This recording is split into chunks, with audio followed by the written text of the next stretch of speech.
ለጋራ ሀገር የጋራ ኃላፊነትን መወጣት የራስን አስተዋጽኦ ማበርከት ይቻል ዘንድ ባለፉት ዓመታት በርካታ ስራዎች ተሰርተዋል። የፖለቲካ ምህዳሩን በማስፋት አካታች የፖለቲካ ተሳትፎን እውን ማድረግም ተችሏል። የተፎካካሪ የፖለቲካ ፓርቲ አመራሮችና አባላት በሀገራዊ ልማቶችና የጋራ ህልሞች ዙሪያም በአዲስ አበባ በተለያዩ ክፍለ ከተሞች መክረዋል። ከኢህሜን ጋር ቆይታ ያደረጉ አመራሮችና አባላቱም በምክክር ውስንነቶችን መቅረፍ፣ አበራታች ስራዎችን ማጉላትና ማጠናከር ያስፈልጋል ብለዋል። እንደ ሀገር በተለያዩ ልማት ዘርፎች የሚስተዋሉ ውጤታማ ስራዎችንና የፖለቲካ ምህዳሩን ለማስፋት የሚሰሩ ስራዎች የሚበረታቱና መጠናከር ያለባቸው ናቸውም ብለዋል። በሀገራዊ ጉዳዮች ላይ በሚሰሩ ስራዎች ላይ በሰላም፣ በጸጥታ፣ በልማት ጉዳዮች ላይ ሁላችንም አንድ ነን።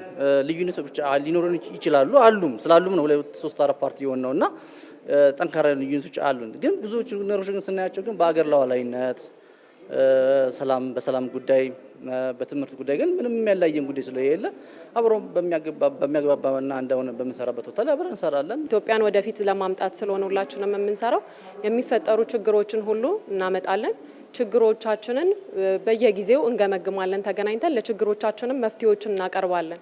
አንድ ኢትዮጵያን ለመፍጠር ስለሆነ ለአንድ ኢትዮጵያ ሁላችንም በጋራ በመሆን እንሰራለን ማለት ነው። አሸናፊው ፓርቲ ቁልፍ ሚናውን የሚጫወት እንጂ አያያዙም ጥሩ ነው፣ ደስ የሚል ነገር አለው። ምሳሌ ተፎካካሪ ፓርቲዎችን አምጥቶ ሚኒስቴር አድርጎ የሚያሰራት በእነሱም ሰዎች ላይ 1 2 3 ተብሎ ጥሩ ውጤት የታየባቸው ስራዎች ተሰርተዋል። እኔ በፓርቲ የታቀፉ ሳይሆን ያልታቀፉ ሰዎችም ሊሰሩ የሚችሉ ዜጎች ለሀገር እድገት የሚሰሩ ሰዎች እየተፈለጉ ቢሰሩ ደስታውን አልችልም።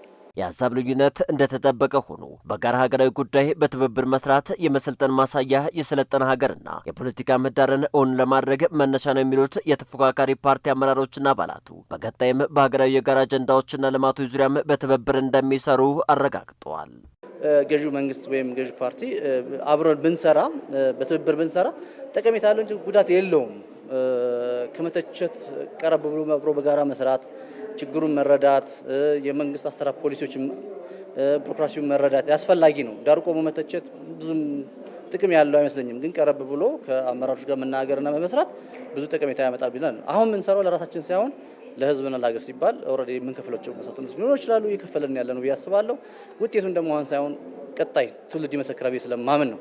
ለጋራ ሀገር በጋራ መትጋትን መርሆ ያደረገ የፖለቲካ አካባቢን ለመፍጠር የተፎካካሪ ፓርቲዎችን አቅም በተገቢው በመጠቀም ለሀገር ተጠቃሚነት እንደሚሰራም በውይይቱ ላይ ተንጸባርቋል። ጤናማ የሆነ ትብብር፣ ጤናማ የሆነ ፉክክር ለሀገር ግንባታ ወሳኝ ነው ብለን የምናስበውና በጋራ ተናበን በተለይ ሀገራችንን ወደ ኋላ ሊመልሱ የሚችሉ ተግባራት ላይ በጋራ የመዋጋት አብረን የምንሰራበት ሁኔታዎች አሉ።